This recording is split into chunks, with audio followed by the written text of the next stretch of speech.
नमस्कार फ्रेंड्स। मैं नीरज पंडित आप सभी का स्वागत करता हूं मेरे YouTube चैनल गुरुजी ज्ञान पॉइंट में। तो दोस्तों, जैसे कि मैंने पिछले वीडियो में आप सभी को बताया था कि भारत के इतिहास को 3 कालखंडों में बांटा गया है। पहला प्राचीन भारत का इतिहास, दूसरा मध्यकालीन भारत का इतिहास और तीसरा आधुनिक काल का इतिहास, आधुनिक भारत का इतिहास।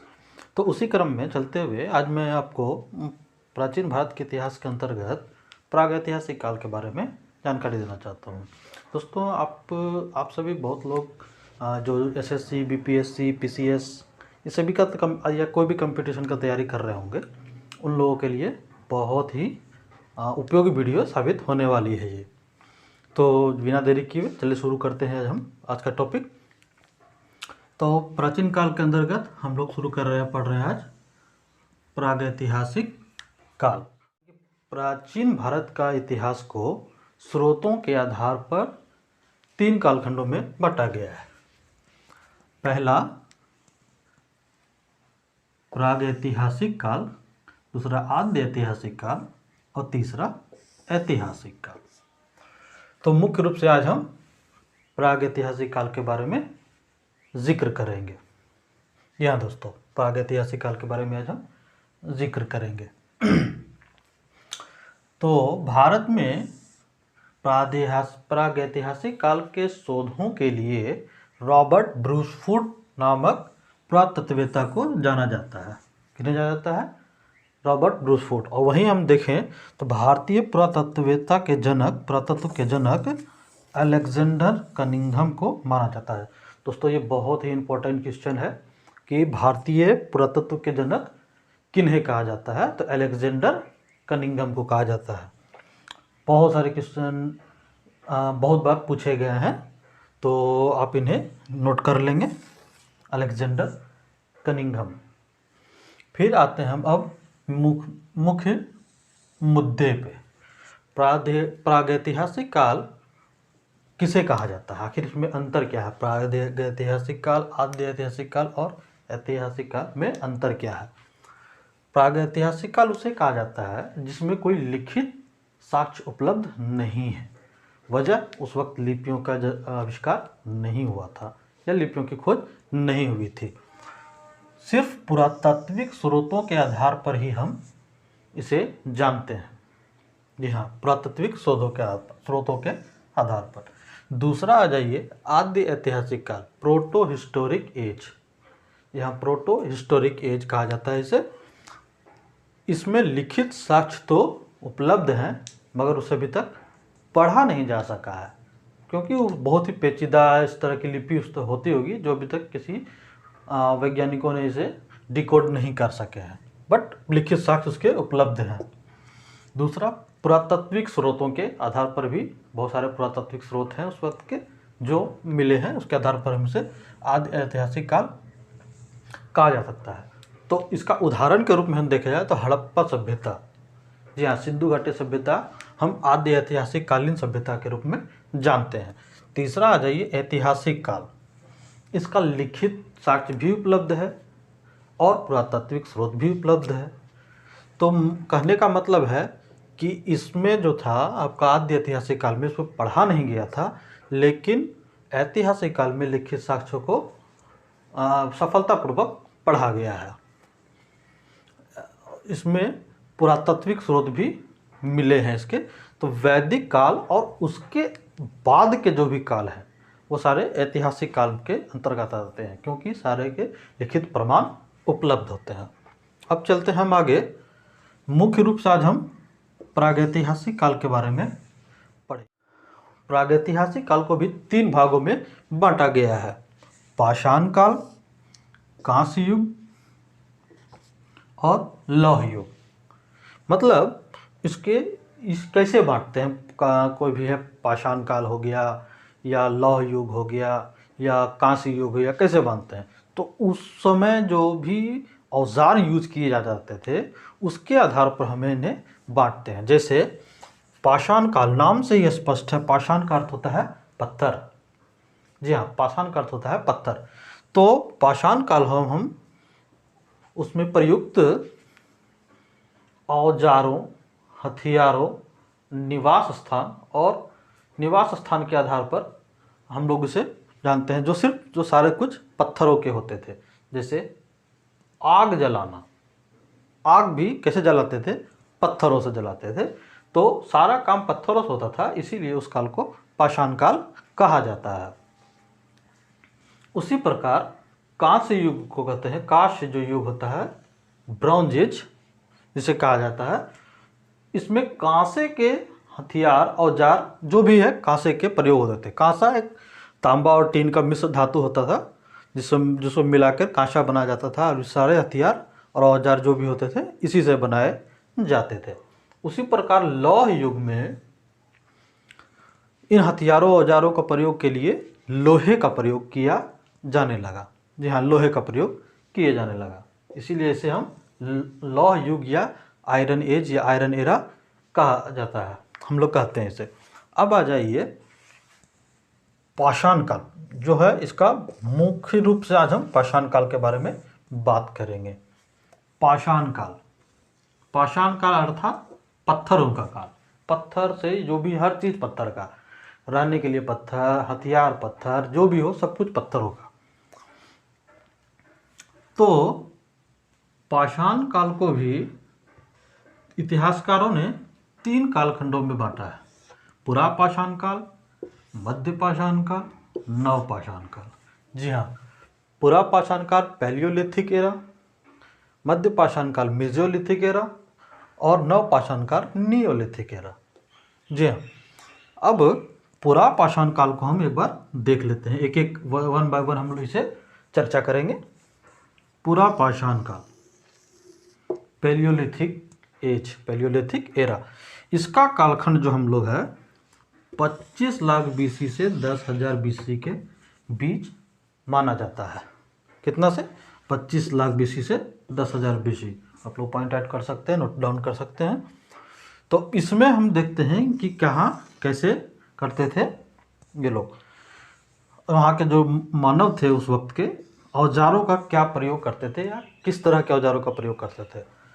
तो हाथों से बने बड़े बड़े पत्थरों के औजार उस समय इस्तेमाल किए जाते थे। ऑब्वियसली पाषाण काल है तो पत्थरों से बने औजार ही यूज किया जाता होगा। उन औजारों में भाला, कुल्हाड़ी, गड़ासा, इस तरह के हथियार जो भी होते थे, पत्थरों को एक लकड़ी में बांध दिया जाता था, उसको नुकीला कर दिया जाता था रगड़ रगड़ के, और उस तरह से भाला कुल्हाड़ी बना लिया जाता था। उस समय के मानव, पुरा पाषाण काल के जो मानव हैं, उनका खान पान कैसा था, क्या खाते थे वो लोग, जीविका का आधार क्या था? तो उस वक्त के लोग खेती करना तो जानते नहीं थे, तो उन लोगों का मुख्य आधार था शिकार करना, आखेट करना। मतलब जानवरों को भाले से, गड़ासे से मारकर फिर उनका मांस को खा जाते थे। तो शिकार करना या आखेट करना मुख्य जीविका का साधन था। अब वो लोग रहते कैसे थे? पुरा पाषाण काल के लोग घुमंतु किस्म के होते थे। घुमंतु का होता है खाना बदोश, इधर उधर घूमने वाला, एक स्थान पर नहीं ठहरते थे। आज यहाँ है, यहाँ पे उसको नहीं मिला कोई शिकार तो वो दूसरे जगह चले गए, वहाँ नहीं मिला तीसरे जगह चले गए। इस तरह से वो लोग घुमंतु रहते थे, कहीं स्थायी नहीं थे। मुख्य रूप से वो लोग गुफाओं में या नदी के किनारे रहते थे। कहाँ रहते थे? गुफाओं में या नदी के किनारे रहते थे। नदी किनारे रहने का क्या कारण था? नदी किनारे रहने का मुख्य मकसद था पानी की व्यवस्था। अब वो आखेट कर लिए, मांस ले आए, खा लिए। नदी किनारे रहने से उन लोगों को पानी की सुविधा मिलती थी, इसीलिए वो लोग गुफाओं में या नदी के किनारे वास करते थे। अब उनकी सामाजिक स्थिति क्या थी? वो लोग रहते कैसे थे? क्या अकेले रहते थे, झुंड में रहते थे, किस तरह रहते थे? जी हाँ, तो उस वक्त झुंडों में रहना वो लोग ज़्यादा प्रेफर करते थे। अब झुंड में रहने से फ़ायदा क्या है? झुंड में जब लोग रहते हैं तो वो लोग उस वक्त बहुत सारे इलाका जो था, लगभग इलाका जंगली पठारी इस तरह का हुआ करता था। बहुत सारे हिंसक जानवर आदि मिलते थे, तो उनका अपना जान का भी तो खतरा होता था। झुंड में रहने से उनको ये फ़ायदा होता था कि हिंसक जानवरों से उनकी रक्षा हो जाती थी। उनकी सबसे बड़ी उपलब्धि, उस वक्त के मानव की सबसे उपलब्धि थी बड़ी, आग की खोज। जी हाँ, आग की खोज। तो आग का खोज तो लोगों को हो गया था, अचानक जंगल में रहे, लकड़ी से लकड़ी रगड़ खाया, आग लग गया, आग की जानकारी हो गई, परंतु उनका उनका उपयोग नहीं जानते थे कि आग का उपयोग करना कैसे है। आग के बारे में जानते तो थे लेकिन डर के भाग जाते थे, उनका उपयोग कैसे करना है वो ये पता नहीं था। तो आग की खोज तो हो गई थी, उनकी व्यापक जानकारी नहीं हुई थी।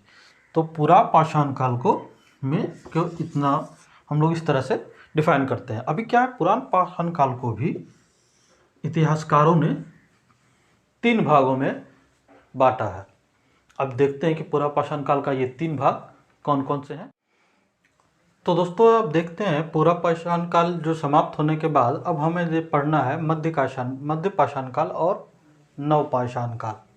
मध्य पाषाण काल का जो समय है उसे 10,000 बीसी से 4,000 बीसी के बीच माना गया है, जबकि नव पाषाण काल का समय जो है 10,000 से 1,000 बीसी के माना जाता है।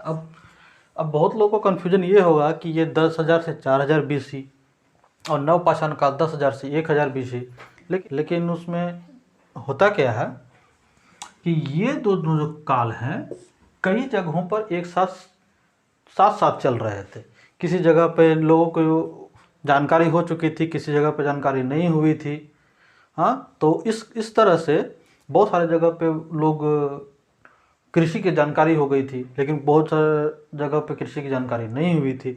तो क्या होता है, इसलिए इस काल को हम लोग संक्रमण काल भी कहते हैं। क्या कहते हैं? संक्रमण काल। संक्रमण काल।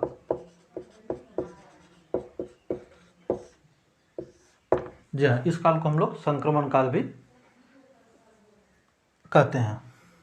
अब हम लोग देख लेते हैं मध्य पाषाण काल के बारे में थोड़ा सा जानकारी।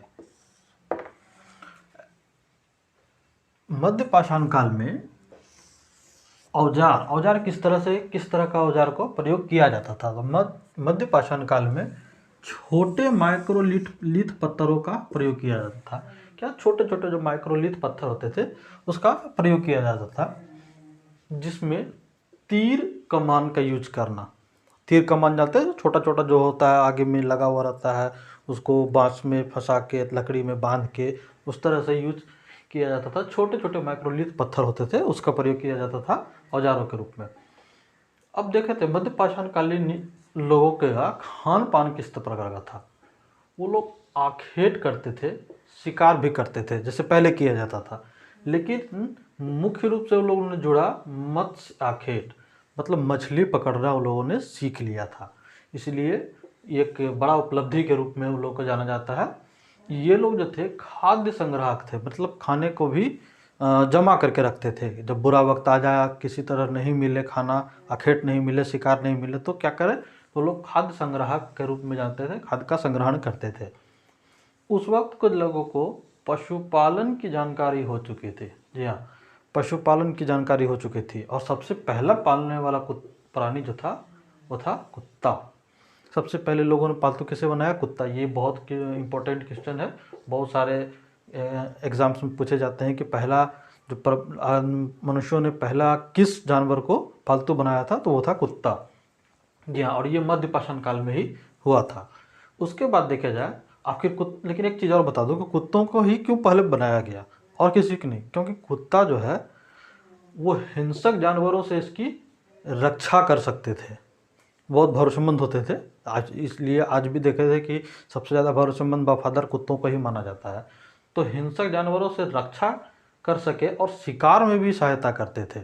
शिकार की खोज करना हुआ या शिकार को पकड़ना हुआ, तो उस तरह में कुत्ता बहुत जो है उपयोगी साबित होता था। इसीलिए सबसे पहले कुत्तों को ही पालतू बनाया गया। अब देखें मध्य पाषाण कालीन जो मानव थे उनके निवास स्थान किस प्रकार के थे। तो वो लोग अस्थायी घुमंतु थे। अस्थायी घुमंतु का मतलब कुछ दिन तक रुक जाना, देख लेना, शिकार कर लेना, जब शिकार समाप्त हो गया तो आगे बढ़ जाना। तो उस तरह से अस्थायी घुमंतु, ये हमेशा नहीं घूमते थे जो आज यहाँ कल वहाँ, ये लोग कुछ दिन तक रुकते थे। जब वहाँ शिकार मिलने की संभावना कम होती थी तो वो आगे बढ़ जाते थे। इनकी भी जो घर थे वो निवास स्थान थे, आपकी जगह नदी किनारे या गुफाओं में ही ये लोग रहते थे। सामाजिक स्थिति कैसी थी मध्य पाषाण कालीन लोगों की?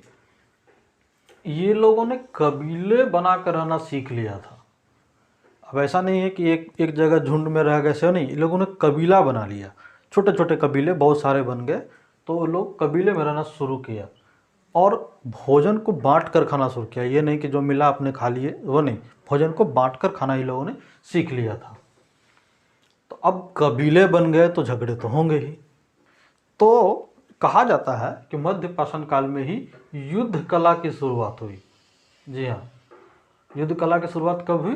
तो मध्य पाषाण काल में। ये भी आप नोट डाउन कर सकते हैं, क्योंकि अक्सर दो कबीले होते थे, उन लोगों के बीच में शिकार को लेके या निवास स्थान को लेके बहुत सारे इश्यूज होते थे, तो आपस में झगड़ पड़ते थे, युद्ध कर पड़ते थे। इसलिए कहा जाता था कि इस काल में युद्ध की शुरुआत की। मातृ पूजा की शुरुआत, जी हाँ, सबसे पहले पूजा की भी शुरुआत यहाँ प्रमाण मिले हैं कि मातृ पूजा की शुरुआत जो है मध्य पाषाणकालीन युग में ही हुआ था।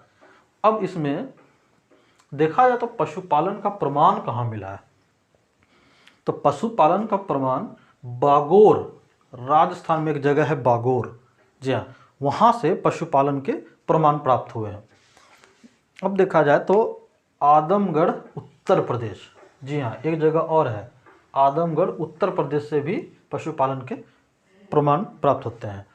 अब कहा जाता था कि उपलब्धि क्या थी इन लोगों की? तो मध्य पाषाणकालीन लोगों की सबसे बड़ी उपलब्धि थी मत्स्याखेट के साथ साथ पशुपालन करना।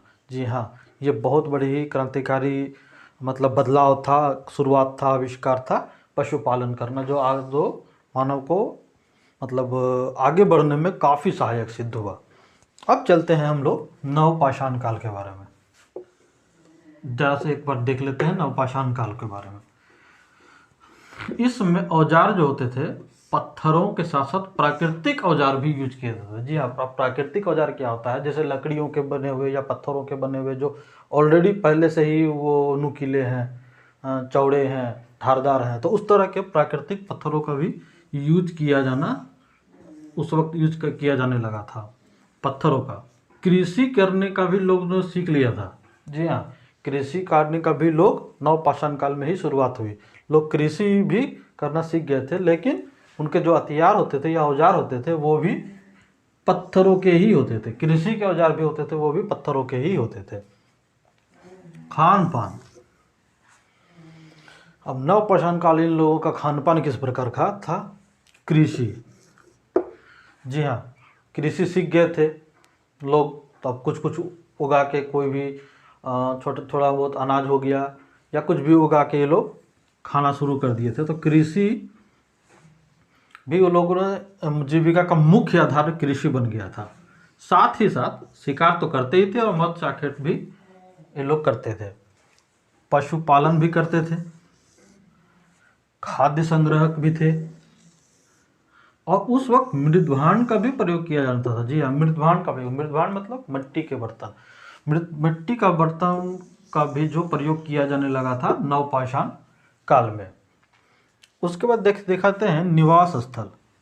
उन लोग का निवास स्थल कैसा होता था? अभी क्या है कि कृषि का तो ये लोग आविष्कार कर लिया था, कृषि सीख गए थे, तो क्या करते थे, इनको निवास स्थल पहले से अब अस्थायी हो चुका था।